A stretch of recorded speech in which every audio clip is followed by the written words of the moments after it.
마태복음 88번째 시간입니다. 제목은 고치시고 먹이시는 예수 그리스도예요. 이번 주에 박진영이라는 연예인이 구원파라는 기사가 나왔었죠. 박진영은 아니라고 반박문을 즉각 발표했고요. 언론 매체는 다시 맞다고 반박문을 썼습니다. 사실 박진영이 구원파인지 아닌지는 별로 중요하지가 않아요. 종교의 자유가 있는 나라에서 한 개인이 종교를 선택하는 것을 비판할 수는 없습니다. 다만 우리 입장에서는, 즉 정통교회 입장에서는 하필 이단으로 정제된 교회와 연결되었다는 점이 불편할 뿐이죠. 워낙에 영향력이 큰 연예인이기 때문입니다. 그런데 제가 말하고 싶은 것은 이런 논란이 아니에요. 이 기사 밑에 달린 댓글 하나가 의미심장했어요. 정확하게는 기억이 나지 않는데요. 대충 이런 식입니다. 구원파든 일반 교회든 어차피 다 거기서 거기다. 내 주변에서 교회 다니는 사람들을 보면 우리랑 다를 바가 하나도 없다.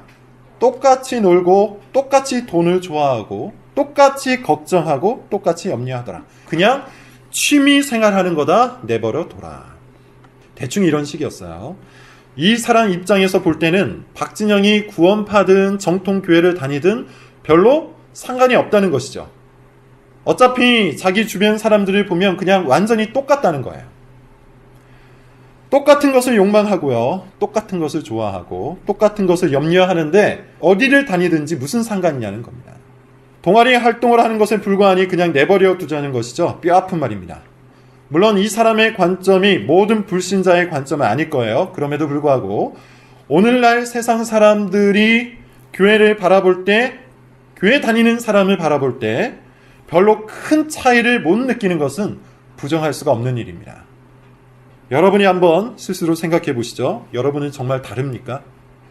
돈 문제 앞에서 여러분이 갖고 있는 믿음은 어떤 차이를 만들어냅니까? 불안한 미래의 문제 앞에서 기독교 신앙이 어떤 차이를 만들어내고 있습니까? 근심과 걱정과 염려가 덮쳐올 때 믿음이 어떤 차이를 만들어내냐는 겁니다. 직장의 문제, 결혼의 문제, 자녀의 문제 앞에서 믿음이 정말로 차이를 만들어내고 있습니까? 아니면 믿지 않는 사람들에게 별 차이가 없다, 이런 말을 듣고 있지는 않습니까? 여러분, 저는 지금 행위의 문제를 말하고 있는 것이 아니야. 불신자보다, 믿지 않는 사람보다 더 도덕적인 삶을 살아야 한다. 이왕이면 더 선행을 많이 베풀어야 한다. 좀 더 선하고 착해야 한다. 이렇게 말하고 있는 것이 아닙니다. 하나님을 믿는 믿음이 여러분 삶 속에 정말로 있는지를 묻고 있는 거예요. 성경이 말하고 있는 그 믿음이 정말로 여러분 안에 있는지를 한번 심각하고 진지하게 물어보라는 것이죠. 먼저 그의 나라와 그의 의를 구하고 계십니까? 무엇을 먹을까 무엇을 마실까 염려하지 않고 있으십니까? 인생의 풍랑 앞에서도 그리스도를 붙들고 있으십니까? 어두운 인생길에서 하나님의 아버지 되심을 의지하고 계십니까? 그와 같은 태도가 구체적으로 여러분 삶에 드러나고 있습니까? 그리스도인은 하나님을 믿는 사람이죠. 이 말은 추상적인 단어가 아닙니다. 이 믿음은 단지 지식도 아닙니다. 무엇보다 이 믿음은 그저 영적인 것만이 아니에요. 우리가 세상과 별반 차이 없이 살아가는 이유는 믿는다 하면서 사실은 이 믿음의 내용이 무엇인지를 잘 모르기 때문이에요. 믿기는 믿는데요, 애매하게 믿습니다. 믿기는 믿는데 막연하고 모호하게 믿어요. 믿음의 내용이 구체적이지 않다는 것이죠. 믿음의 내용이 실질적이지 않다는 거예요. 무슨 말일까요? 많은 사람들이 하나님을 믿는다고 할 때 그 믿음을 종교 활동에만 국한해서 이해를 합니다. 믿음을 갖고 헌금을 내는 것, 믿음을 갖고 교회 다니는 사람들과 노는 것, 믿음을 갖고 성경 공부에 참여를 하고 믿음을 갖고 가끔씩 기도하는 것, 이런 정도를 믿음이라고 생각한다는 겁니다. 심리적인 부분에만 적용하기도 하죠. 예컨대 힘들고 지칠 때 하나님을 의지하는 느낌 정도를 믿음이라고 생각해요. 머릿속에 하나님에 대한 관념이 있는 것 정도를 믿음이라고 생각한다는 겁니다. 나는 신앙을 갖고 나름대로 고민을 하고 있으니 나는 신앙이 있다. 이렇게 생각한다는 것인데 여러분 정말 이런 것이 기독교 신앙일까요? 우리는 지금 마태복음을 계속해서 살펴보고 있어요. 지금까지 설교를 잘 들으신 분은 이와 같은 믿음이 누구의 믿음인지 금방 깨달을 거예요. 누구의 믿음입니까? 바리새인의 믿음이에요. 바리새인은 믿음을 갖고 종교 활동을 열심히 했죠. 믿음을 갖고 나름대로 심리적인 위로도 얻었을 거예요. 믿음을 갖고 지식을 탐구하기도 했습니다. 그럼에도 불구하고 예수님은 그들을 뭐라고 부르십니까? 위선자라고 부르세요. 왜 그랬습니까? 믿음이 없었기 때문이에요. 바리새인이 믿음이라고 생각한 것이 사실은 믿음이 아니었기 때문이에요. 하나님을 정말로 믿는 믿음이 바리새인의 마음속에는 하나도 없었기 때문에 그들을 위선자라고 부르신 겁니다. 자, 그렇다면 도대체 믿음이 뭘까요? 마태복음을 통해 드러나고 있는 이 믿음의 정체를 아직도 잘 모르는 분들이 있을 거예요. 아마 제자들도 그랬던 것 같아요. 예수님은 반복하여 어떤 사역들을 계속하고 계신데요. 오늘은 두 가지 사건이 반복되어 나옵니다. 먼저 29절을 한번 읽어볼까요? 29절입니다. 자, 시작. 예수께서 거기서 떠나사 갈릴리 호숫가에 이르러 산에 올라가 거기에 앉으시니. 오늘 본문은요, 지리적 위치가 아주 중요합니다. 거기서 떠나사라고 되어 있는데 어디에서 떠나신 겁니까? 앞선 본문을 보면 두로와 시돈이에요. 이방 지역입니다. 갈릴리 호숫가라는 표현 때문에 유대 지역이라고도 생각할 수 있는데 오늘 본문의 배경은 갈릴리 호수 북쪽에 있는 산이에요. 즉 이방 지역입니다. 한마디로 이제부터 일어날 사건들은 이방인들이 많이 포함되어 있는 이야기라는 겁니다. 자, 어떤 일이 일어나는지 한번 볼까요? 30절, 31절입니다. 시작. 큰 무리가 다리 저는 사람과 장애인과 맹인과 말 못하는 사람과 기타 여럿을 데리고 와서 예수의 발 앞에 앉히매 고쳐주시니 말 못하는 사람이 말하고 장애인이 온전하게 되면 사람이 걸으며 맹인이 보는 것을 위로하고 놀랍게 여겨 이스라엘 하나님의 영광을 돌리니라. 자, 어찌 보면 지금까지 나왔던 이야기들의 반복이죠. 늘 그렇듯이 예수님은 다리 저는 사람을 고쳐주세요. 장애인을 고쳐주시고요. 맹인, 말 못하는 사람을 회복시켜주세요. 31절을 보면 이것을 무리가 보고 이스라엘의 하나님께 영광을 돌린다, 이런 표현이 나오는데 이 표현을 놓고 볼 때 상당수가 이방인이라는 것을 알 수 있어요. 굳이 이스라엘의 하나님이라는 표현을 썼잖아요. 그런데 제가 주목하고 싶은 것은 그게 아닙니다. 30절을 보시면요, 큰 무리가 이들을 데리고 와서 예수의 발 앞에 앉혔다, 이 말이 있어요. 그냥 스쳐 지나갈 수도 있는 말이지만 마태복음 맥락에서 이와 같은 구절은 굉장히 중요한데 믿음을 나타내기 때문이에요. 믿음을 보여주기 때문이에요. 이게 정말 믿음의 행동인지 의심스러울 수 있겠지만 그렇지 않습니다.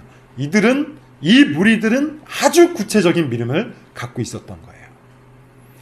말 못하는 사람이 말할 수 있다는 믿음, 장애인이 온전하게 될 수 있다는 믿음, 저는 사람이 걷고 맹인이 볼 수 있다는 그 구체적인 믿음을 갖고 예수님께 찾아온 겁니다. 이 믿음은요, 어떻습니까? 관념적이지 않죠. 이 믿음은요, 지식만 남아있는 믿음이 아니죠. 종교 활동에만 국한된 믿음도 아니에요. 바리새인의 믿음과 완전히 다른 믿음이에요. 이방인들이 가지고 있었던 이 믿음은 아주 구체적이었고 현실적인 삶에 대한 겁니다. 삶을 무너뜨리고 인생의 흠집을 내고 존재의 아픔을 가지고 있었던 대단히 구체적이고 실질적인 문제들을 들고 이방인들이 예수님을 찾아온 겁니다. 그리고 예수님은 그것을 믿음으로 받아주셨어요. 여러분, 우리는 여기서 두 가지의 극단적인 생각을 좀 경계하고 넘어가야 할 필요가 있어요. 첫째, 극단적인 기복신앙을 주의해야 합니다. 기복신앙이 뭐죠? 예수님을 잘 믿으면 복을 받는다. 예수님을 잘 믿으면 인생이 술술 풀린다. 이것이 기복신앙이죠. 그래서 기독교 신앙을 철저히 현세적인 것으로만 이해하는 신앙, 기복신앙이에요. 예를 들어 예수님 잘 믿으면 사업가는 돈을 많이 벌고 직장인은 승진을 하고 학생은 공부를 잘한다는 것 등등이에요. 좀 더 나아가면 예수님 잘 믿으면 모든 질병에서도 자유롭게 된다. 이런 것이 기복신앙이죠. 기독교 신앙을 이 세상에서의 성공과 행복을 위한 수단으로 여깁니다. 이것은 기독교 신앙이 아니에요.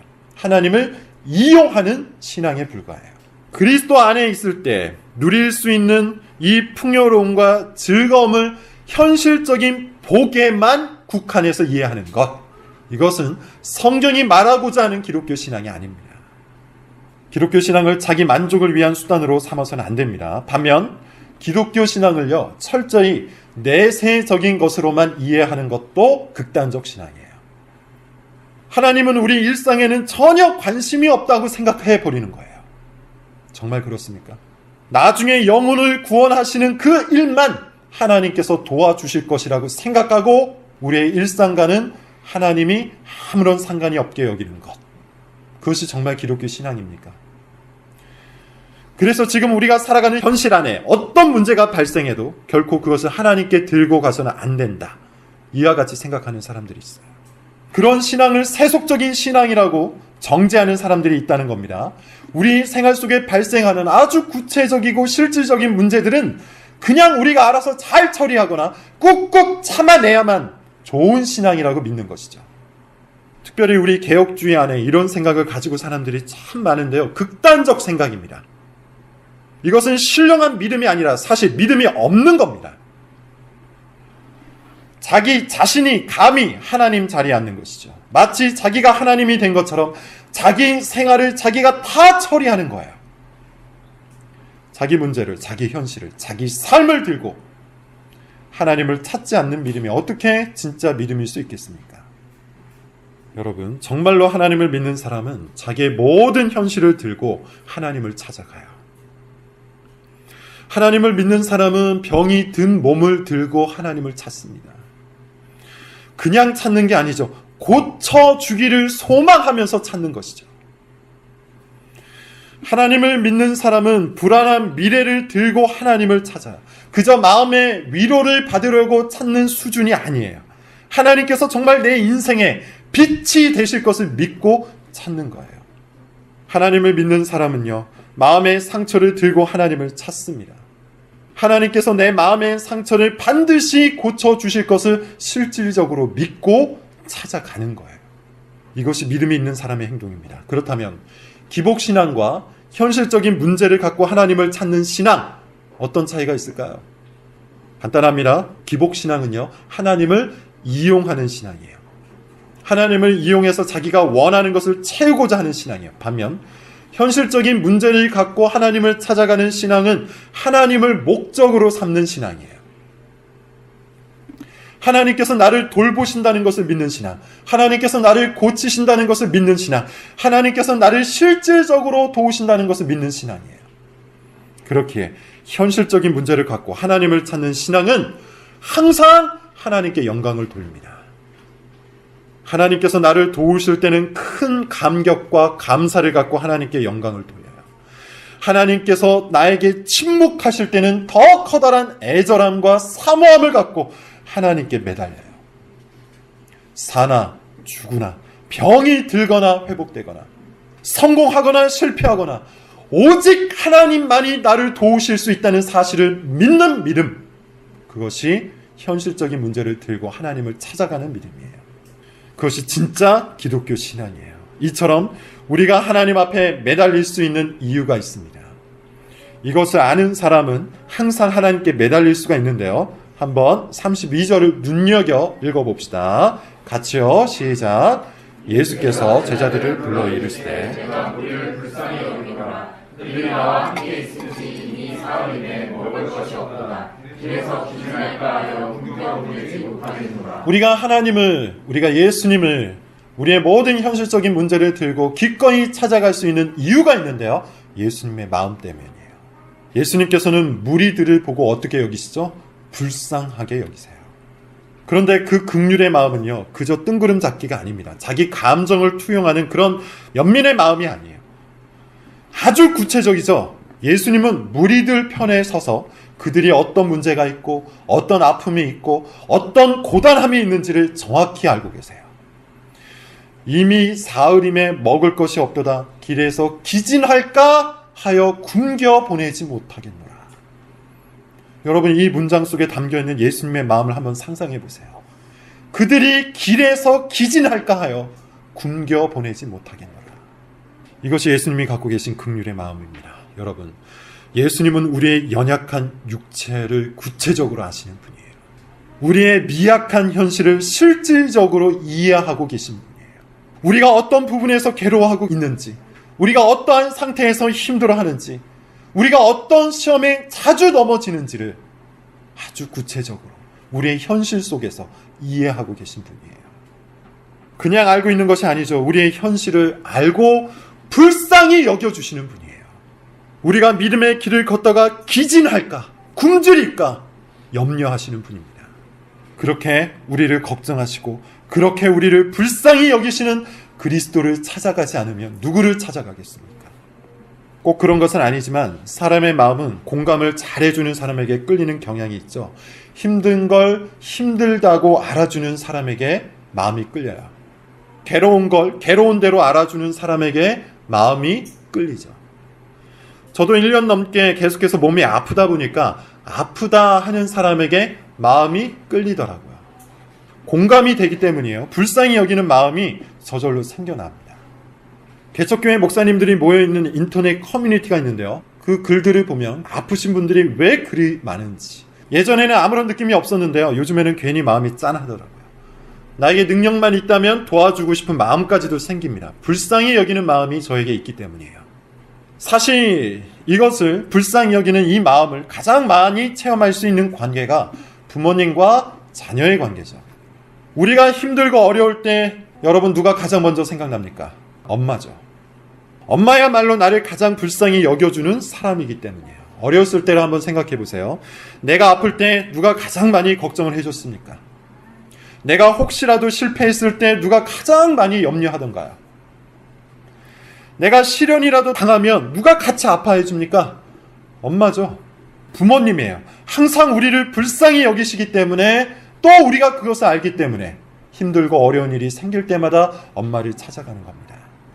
그런데 여러분, 우리 부모님보다, 우리 엄마보다 더 커다란 사랑을 갖고 더 커다란 긍휼의 마음을 갖고 우리를 불쌍히 여기시는 분이 계시죠. 예수님입니다. 하나님이에요. 그리고 그것을 아는 것이 믿음이에요. 그래서 믿음이 있는 사람은 하나님 앞에 달려가는 겁니다. 그래서 믿음이 있는 사람은 힘든 일이 있을 때마다 하나님 앞에 가서 우는 겁니다. 내가 감당할 수 없는 어떤 일이 일어날 때마다 믿음이 있는 사람은 그리스도를 붙들고 애원하는 거예요. 그래서 상처와 실패가 내 감정을 무겁게 짓누를 때마다 삼위 하나님 앞에 나아가 간구할 수 있는 거예요. 우리를 불쌍히 여기신다는 것을 내가 알기 때문이죠. 예수님은 우리가 믿음의 길에서 기진맥진할까 염려하고 계십니다. 무엇보다 우리 주 예수 그리스도는 우리의 현실을 뒤바꿀 만한 능력이 있으세요. 그렇기 때문에 우리는 항상 그리스도께 매달릴 수 있는데요. 33절부터 38절까지 조금 길지만 다 같이 한번 읽어보겠습니다. 자, 시작. 제자들이 이르되 광야에 있어 우리가 어디서 이런 무리가 배부를 만큼 떡을 얻으리까? 예수께서 이르시되 너희에게 떡이 몇 개나 있느냐? 그들에게 7개와 작은 생선 2마리가 있나이다. 예수께서 무리에게 명하사 땅에 앉게 하시고 떡 7개와 그 생선을 가지사 축사하시고 떼어 제자들에게 주시니 제자들이 무리에게 주매 다 배불리 먹고 남은 조각을 강줄에 차게 거두었으며 먹은 자는 여자와 어린애. 자, 마태복음 설교를 꾸준히 들은 사람은 알 겁니다. 비슷한 이야기를 이미 한번 살펴봤죠. 바로 앞장에 나왔어요. 달라진 것이 있다면 앞에서는 떡 5개와 물고기 2마리로 5,000명이 넘는 사람을 먹였고요.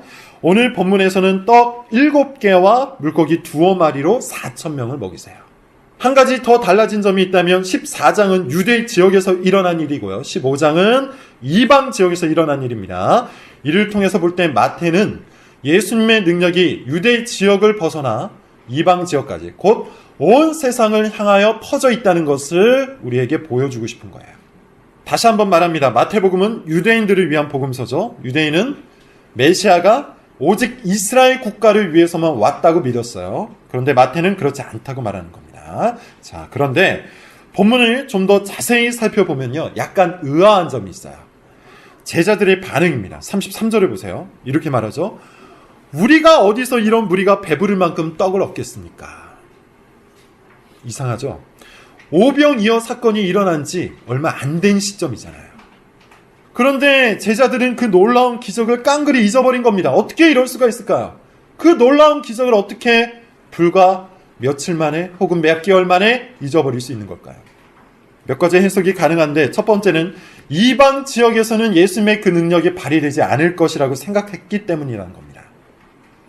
오로지 유대인들에게만 해당되는 기적이기 때문에 제자들 입장에서는 똑같은 기적이 이방인들에게는 일어날 수 없다, 이런 편견이 있었다는 해석이 있어요. 두 번째는 제자들이 예수님의 능력을 여전히 제대로 이해하지 못했기 때문이라는 것이죠. 지난번에 일어난 그 사건, 곧 오병이어 사건은 어쩌다가 한번 일어난 사건에 불과하고 두 번 다시 일어날 수 없는 사건으로 이해했다는 겁니다. 기적이 놀랍기는 하지만 그 기적이 오롯이 그리스도의 능력으로 일어난 것이 라는 생각을 못했다는 거예요. 둘 다 가능성이 있는 해석입니다. 중요한 것은 예수님은 유대 지역이나 이방 지역이나 상관하지 않고 원하실 때마다 배고픈 사람들을 먹이실 수 있는 능력자라는 점이죠.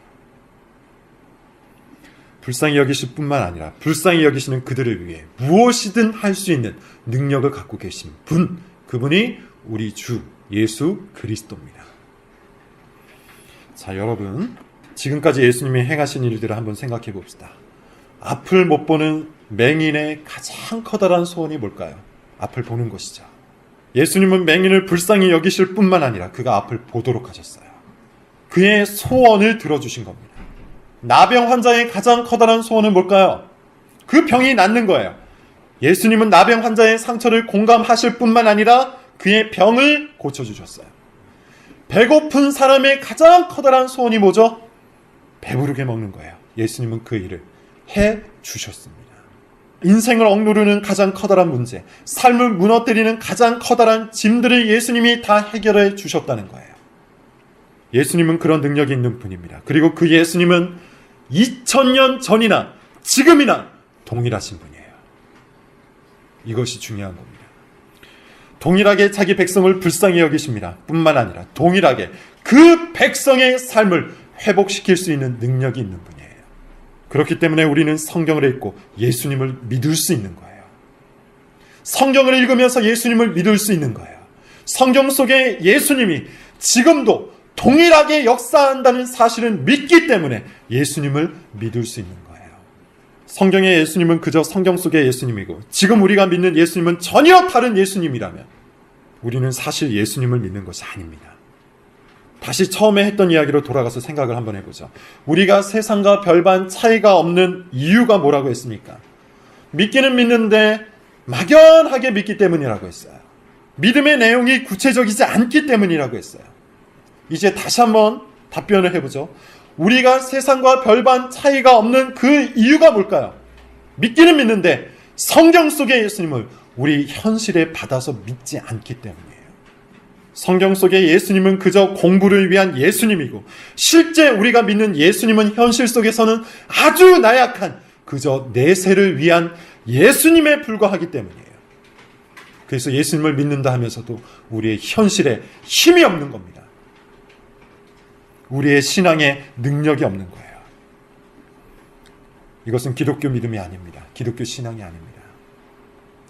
적어도 초대교회 성도들이 가졌던 믿음이 아니에요. 초대교회 성도들은 우리가 지금 읽고 있는 복음서의 예수님을 그대로 믿었어요. 자기 현실 속에 살아 역사하시는 예수 그리스도를 믿었다는 겁니다. 그렇기 때문에 수많은 핍박 속에서도 예수님의 도우심을 간구할 수 있었고 배고픈 현실 속에서도 예수님을 붙들고 살 수 있었던 거예요. 예수님을 믿어야 합니다. 성경 속에서 자기 백성을 불쌍히 여기셨던 예수님을 믿어야 합니다. 그래야만 예수님을 찾아갈 수가 있어요. 성경 속에서 자기 백성을 배불리 먹이셨던 예수님을 믿어야 합니다. 그래야만 예수님 안에서 즐거울 수가 있어요. 성경 속에서 온갖 인생의 문제로 인해 괴로워하던 그 사람들을 고치신 예수님을 믿어야 합니다. 그래야만 그리스도를 붙들 수 있는 겁니다. 그래야만 맹인처럼 예수님을 부를 수가 있고, 그래야만 나병 환자처럼 예수님께 엎드릴 수가 있으며, 그래야만 혈류병을 앓던 여인처럼 예수님의 옷자락에 매달릴 수가 있는 겁니다. 예수님을 믿읍시다. 예수님은 우리를 먹이시고 고치시는 분입니다.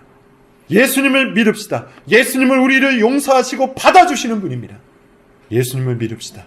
예수님은 우리가 읽은 성경에서 그러했던 것처럼 지금 우리를 불쌍히 여기시고 우리의 모든 현실을 바꾸시는 분입니다. 그러므로 우리의 모든 현실, 우리의 문제가 가득한 우리의 현실을 들고 예수님을 찾아가서 믿음을 고백합시다. 그분이 지금도 우리를 고치시고 지금도 우리를 먹이실 겁니다. 기도하겠습니다.